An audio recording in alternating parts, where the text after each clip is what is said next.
Well, not everyone and everything gets the send-off they deserve, but luckily, Rocca is here to the rescue. Yeah, from black sheep siblings to the heroes of the New Jersey Turnpike.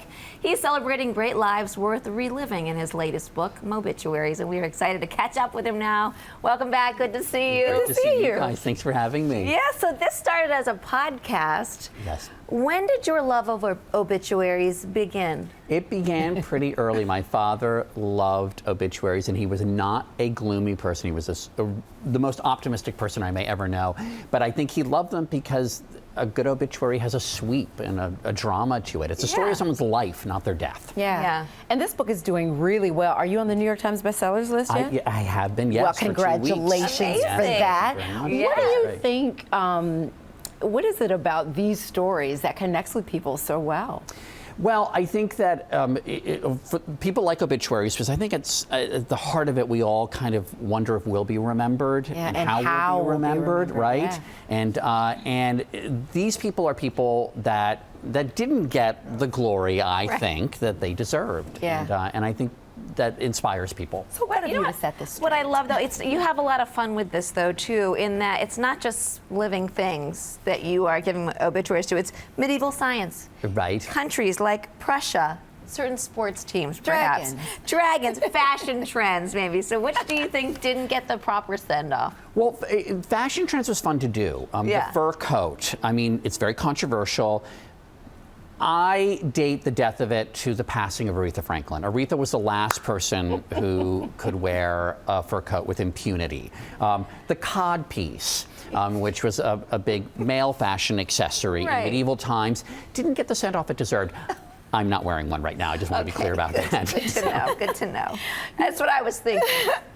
You also talk about historical figures eclipsed by people who played them. Give us some examples of this in the book. Well, I mean, I love the musical Funny Girl, and Barbra Streisand plays Fanny Brice, but you look at that movie, great movie, and you think it's the Barbra Streisand story. I mean, you don't think of Fanny Brice. Evita is, at this point, Patti LuPone.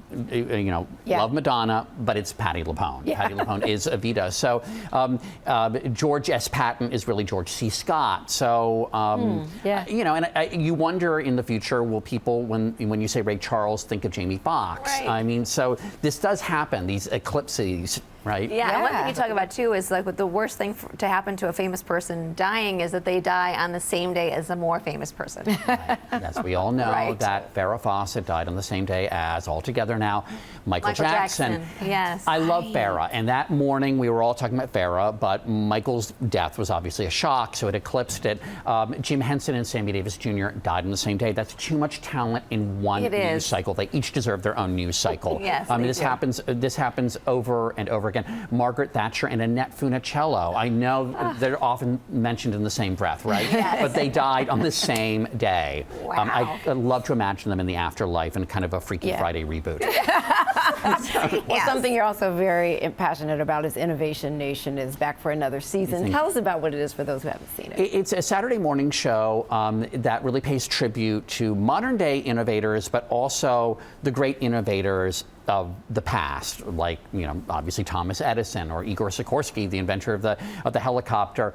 And I end each episode saying, dream big and don't quit, because all these great innovators have one thing in common. They failed constantly before they succeeded. Right. And I do kind of worry that in the age of social media, it makes people more scared to be creative and to put themselves out there if they're going to get branded with #fail. And failure is so important on the road to success. It really is, and kids have to understand that. Yeah, it's so important that you just said that too and made a point of it, so we should all remember that. Yeah, thank you so much, Mo. Thanks, and guys. a new episode of Mo's podcast is available today, and Mo will continue his book tour through the spring with events all along the East Coast. So follow him on Twitter for all the dates. Thanks so much. Great to have you here. Great to see you. Congrats on the book.